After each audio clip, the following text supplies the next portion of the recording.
Faz um certo tempo que eu não trago um vídeo de iceberg aqui pro canal, né? Acredito que essa é uma ótima ideia para trazer um iceberg sobre mistério de jogos, já que eu tô prometendo por muito tempo. Bom, como vocês já sabem, eu não irei comentar sobre todos os tópicos, até porque tem alguns que são bem básicos, tipo Herobrine ou Ben Drowned, ou sei lá, Sonic Fantasy Z, até porque todos já sabem da história e ela é um pouco saturada, convenhamos, né? E eu duvido muito que você não conheça, mas enfim, sem enrolação, vamos direto pro vídeo.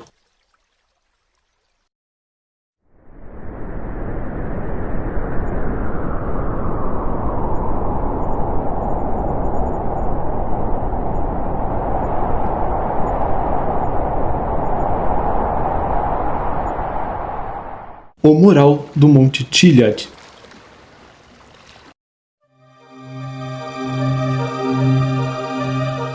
O Monte Chiliad é um dos locais mais famosos da área de San Andreas do GTA V, sendo esse um local que foi muito visitado por players no auge do game.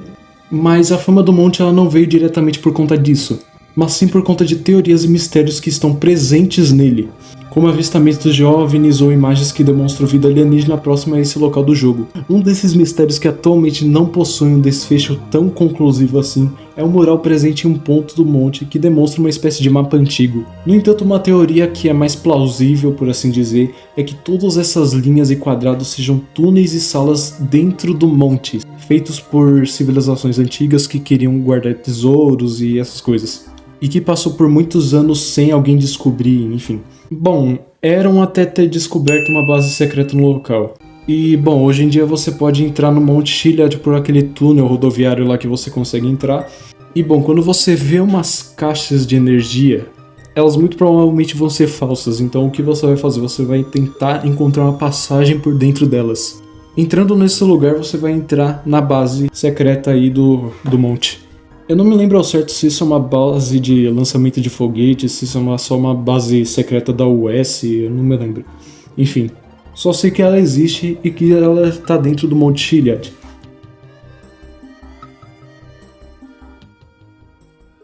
Super Mario Bros. Se passa em uma peça de teatro.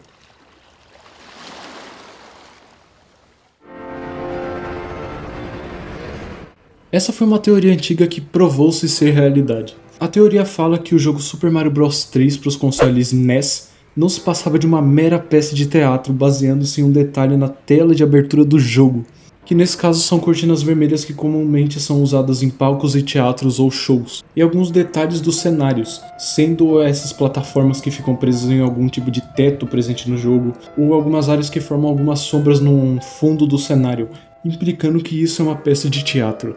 Mais tarde, o dono da franquia, Shigeru Miyamoto, confirma essa informação, ou seja, Super Mario 3 realmente é uma peça de teatro. Bom, essa informação talvez faça você olhar esse jogo com outros olhares, sei lá, eu achei interessante. Os corpos no deserto.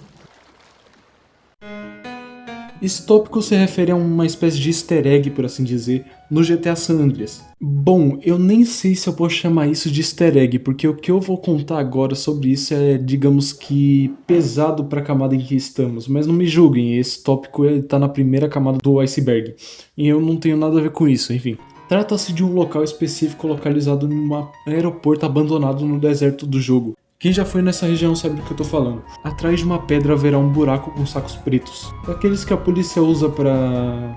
Bom, eu acho que você já entendeu o que eu tô falando. Para aumentar o suspense disso, também há uma caminhonete no local, muito provavelmente utilizada para jogar esses sacos dentro desse buraco. Muitos players acreditam que há corpos dentro desse buraco, mas eu acho que o fato de existirem sacos pretos e um buraco ao lado de uma caminhonete já responde essa dúvida, né? O que muitos acreditam também é que esse cenário todo serviria para alguma missão ou side quest que foi retirada de última hora pela Rockstar. Mas enfim, nada confirmado até hoje. Essa situação toda ela seria uma referência a como as máfias tratavam dos seus rivais. Bom, eu acho que finalmente já dá pra entender o porquê que esse tópico é pesado. E é o que muita gente acha. Pode ser que essa teoria de uma missão descartada realmente seja verdadeira. Spark the Dog.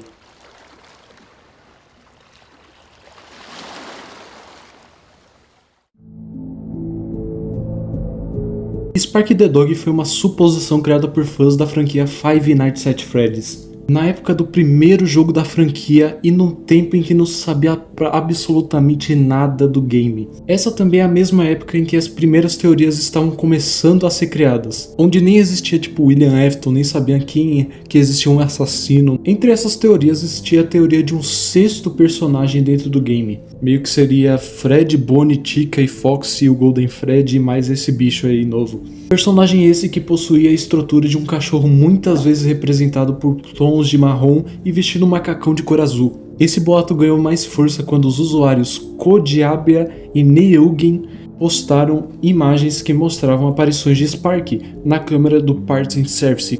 Ambos os usuários admitiram que os posts não se passavam de mero Photoshop e que na verdade Spark the Dog não era um personagem oficial dentro do game. No entanto, quando o filme da franquia lançou, atenção de spoiler, em uma parte do filme é possível ver pedaços de fantasia de um animatrônico cachorro idêntico a Spark, fazendo com que fãs da franquia ficassem confusos e até mesmo voltando atrás com a teoria questionável sobre a existência de Spark the Dog. Mas mesmo com isso em mente, muitos acreditam que essa cena não se passa de um easter egg, criado para relembrar os fãs sobre a primeira teoria feita pro game.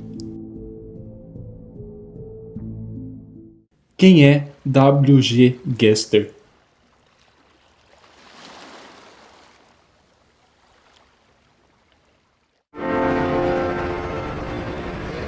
W.G. Gaster é um personagem misterioso em Undertale. Não existe nenhum indício de sua existência de forma direta no jogo. No entanto, é possível encontrar alguns NPCs de cor cinza que contem informações sobre quem era este personagem. Num contexto geral, Gaster era um cientista que estudava o conceito de espaço-tempo. No entanto, o mesmo ele acaba caindo dentro de suas invenções e seu corpo é distribuído pelo universo inteiro, dando a crer que Gaster está vivo e morto ao mesmo tempo, estando em todos os lugares do jogo, como também não estando.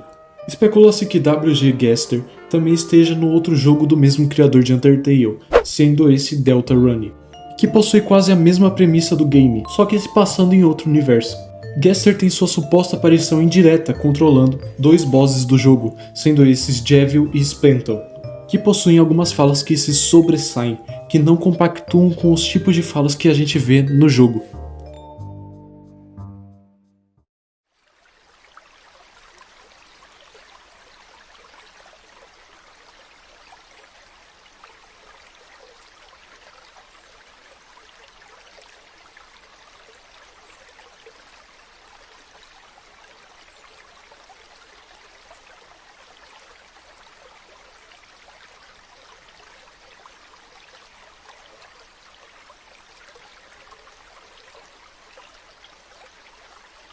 Blackbird.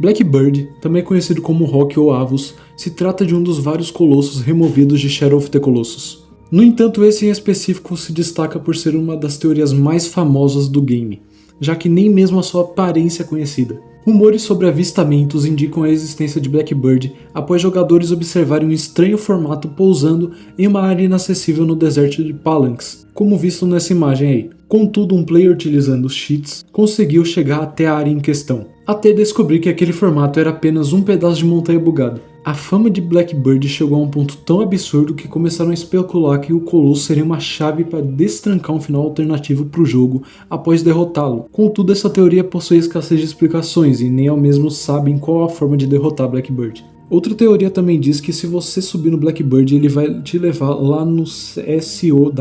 No entanto, essa teoria também está incompleta, pois a gente não sabe se tem como subir em cima do Blackbird. Uma terceira teoria conta sobre a relação da Death Tree, que é um outro mistério desse game. Eu não vou falar muito porque eu não quero poluir esse tópico, e também porque eu talvez faça um vídeo separado só sobre Shadow of the Colossus. A teoria conta que o ninho de Blackbird era localizado na Death Tree, mas como alguns pontos para que essa teoria fosse mais aceita estão em branco, essa teoria ela não pode ser legível como a mais aceita. Bom, tudo que a gente sabe é que hoje em dia Blackbird permanece um mistério sem uma resposta conclusa. O disco 11.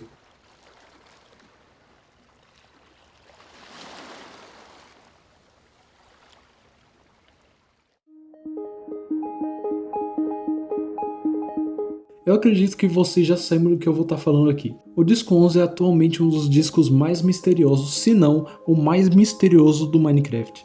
Atualmente esse disco em específico permanece sem alguma resposta, pelo fato de que até hoje a Mojang não entregou quase nenhuma pista sobre o que é toda essa poluição auditiva. O conteúdo do disco apresenta um indivíduo correndo, ou talvez quebrando, diferentes tipos de blocos e, posteriormente, parando para usar algum tipo de equipamento, tossindo e depois continuando correndo em um ritmo acelerado. Esses blocos eles podem soar semelhante à terra ou à pedra, e é possível perceber também que o indivíduo está lutando e ruídos de fundo assustadores são ouvidos durante a gravação. Bom, eu vou deixar o disco 11 tocando aí para vocês ouvirem.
Hoje em dia esse disco ele pode ser encontrado nos bastiões do Nether, e se não me engano, antigamente esse disco só poderia ser encontrado no Criativo. Você só poderia pegar ele no Criativo, você não tinha outro lugar para pegar. Pode ser que eu esteja enganado, até porque eu não me lembro se esse disco em específico ele pode aparecer nos carrinhos com baús das minas, mas eu não lembro. Bom, o disco 11 ainda permanece um mistério no Minecraft, no entanto esse mistério pode mudar conforme as atualizações do jogo chegam. Até lá, esse é um mistério sem resposta.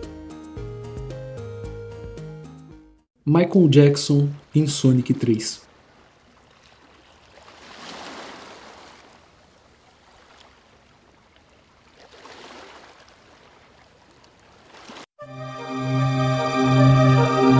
Antes que você me pergunte que tópico absurdo é esse, bom, sim, o que esse tópico diz é algo que talvez exista, o conteúdo desse tópico é algo que talvez exista, ok? Eu não tenho nada a ver com isso, tá no iceberg, se quiserem vocês podem ver aí na descrição.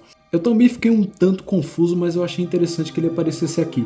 O assunto em questão fala que o Michael Jackson trabalhou em Sonic 3. Sim, Michael Jackson em Sonic 3. Eu nunca imaginaria que eu veria esses dois nomes em uma única frase, enfim. Essa informação nunca foi confirmada pela SEGA. No entanto, vários envolvidos do projeto afirmam que ele tenha trabalhado sim no game, fazendo algumas trilhas sonoras. Bom, agora você deve estar se perguntando, mas essa informação é verdadeira? E, bom, a gente não sabe, nunca foi confirmada pela SEGA, enfim. Mas se isso for tudo verídico e todas essas pessoas estiverem certas, será algo que realmente aconteceu no mundo dos games.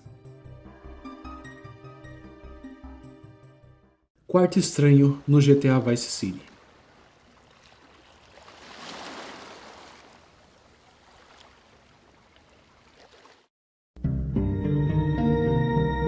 Esse tópico se refere a um quarto localizado em uma casa no mapa do GTA Vice City. Eu não me lembro em qual local isso fica, mas eu só sei que tem um helicóptero em cima dessa casa.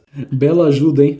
Bom, a princípio de conversa, essa casa não tem muita coisa de estranha. Parece ser só uma casa moderna normal, até chegar em uma área acessível onde há uma porta preta. Entrando nela a gente pode ver isso aí. Sim, isso aí. Um local completamente cheio de ketchup humano. Também podemos encontrar uma serra enorme. E, bom, a teoria mais aceita sobre tudo isso é que isso faz uma referência ao filme Scarface. Atenção de spoiler. Em alguma parte do filme que eu não me lembro, o parceiro do protagonista acaba indo de vala com uma serra idêntica ao do quarto. O ritual de Bully.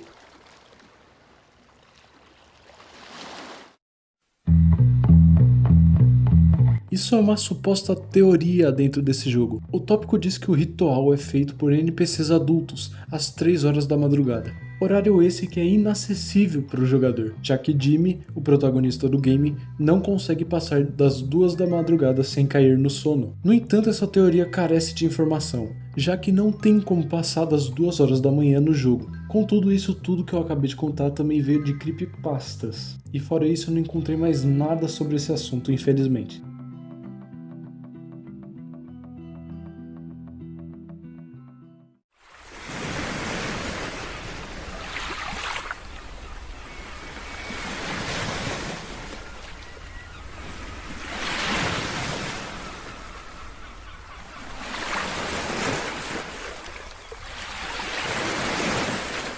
Uma moeda impossível.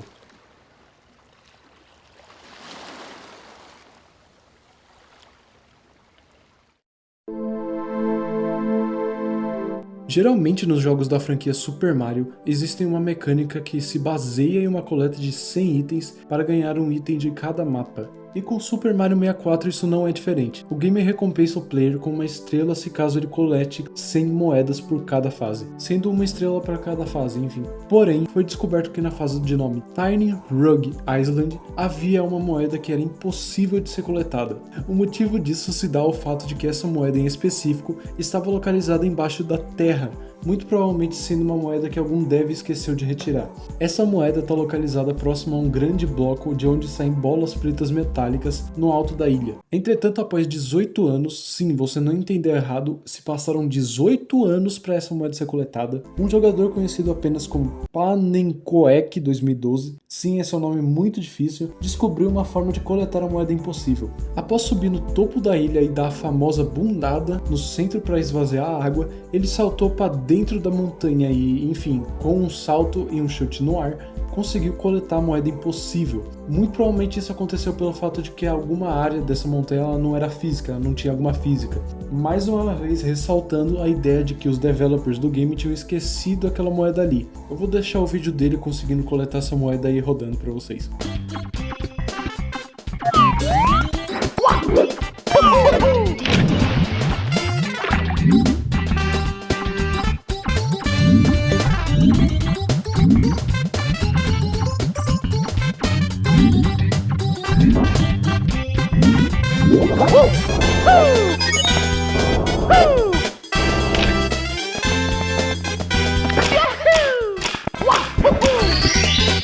Here we go! Polybius.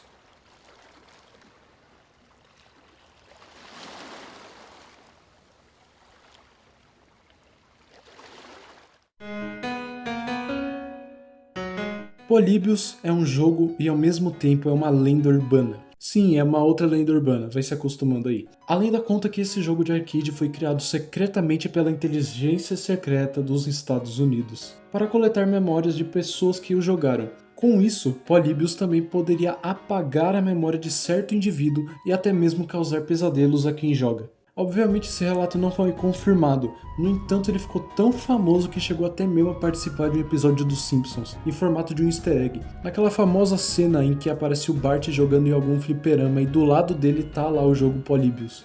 A lenda em si conta que um jogo de arcade haveria aparecido nos subúrbios de Portland, localizado no Oregon, no ano de 1981. Algo raro na época, já que o Oregon ele não investia tanto na criação de games de arcade, e os fliperamas nessa área eram muito escassos. O arcade se tornou tão popular que chegou até viciar quem jogava, com filas se formando em volta das máquinas e até mesmo brigas se iniciavam para ver quem seria o próximo a jogar o game. Havia também relatos de pessoas que após jogarem o game desenvolviam um estranho trauma que os atormentava ao dormir. Outros relatos também falam sobre homens vestidos de preto que apareciam em fliperamas aleatórios onde as máquinas de Polybius estavam localizadas. Especulam-se que esses homens eles estavam lá para coletar arquivos sobre respostas de psicoatividade nas máquinas.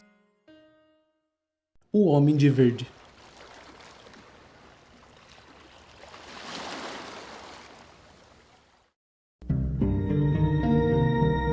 Ok, esse é um dos tantos tópicos bizarros que apareceram aqui. Esse tópico se refere a um easter egg encontrado em Resident Evil 4, sem ser o remake. Em uma área próxima da área onde combatemos o Krauser, é possível avistar uma torre de longe. Avistar, você não consegue avistar direito. Tudo que você consegue avistar é uma silhueta do que é uma torre, enfim. Com isso, o youtuber Sleepysides, utilizando um mod de FreeCam, avança em direção a essa torre. E tudo que ele encontra é um modelo em 2D de uma pessoa vestindo uma roupa verde e fazendo uma pose no estilo Sérgio Malandro para quem quer que estivesse vendo. Bom, atualmente não existem literalmente nenhuma informação sobre quem essa pessoa pode ser. Muitos acreditam que seja um developer, outros acreditam que seja alguém envolvido no game de alguma forma. O problema disso é que não dá pra saber quem é esse indivíduo, ou melhor, o que esse modelo 2D tá fazendo nesse jogo.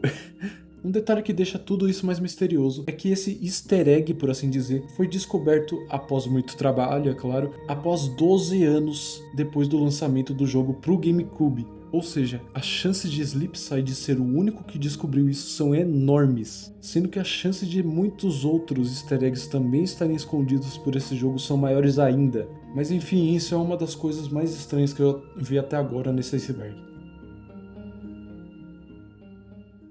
Rapaziada, Raymond aqui, como eu posso explicar isso pra vocês? Bom, eu vou estar cortando esse iceberg no meio, eu vou estar dividindo esse iceberg em umas duas partes, porque ele ficou muito grande e como alguns sabem eu não lanço vídeos grandes, eu não sou de lançar vídeos grandes por enquanto. Eu sei que pode ser frustrante, mas enfim, a realidade, esse vídeo já tá muito grande, não em questão de minutos, mas sim em questão de armazenamento. Não se preocupem que a segunda parte ela tá quase pronta, só falta eu terminar de editar ela, dar uns toques finais e ela já vai estar prontinha para vocês assistirem. Em resumo, a parte 2 vai ser lançada muito em breve no canal. Por isso que eu te peço encarecidamente para você se inscrever no canal, para você dar um like, para você ativar o sininho. A gente conseguiu bater uma meta de 70 inscritos, isso tipo, para um youtuber grande pode não ser literalmente nada, pode ser só um dia comum. Mas pra mim, pra alguém que tá começando agora, isso é excelente, por assim dizer. É isso, eu vou ficando por aqui. O meu nome é Raymond e até o próximo vídeo.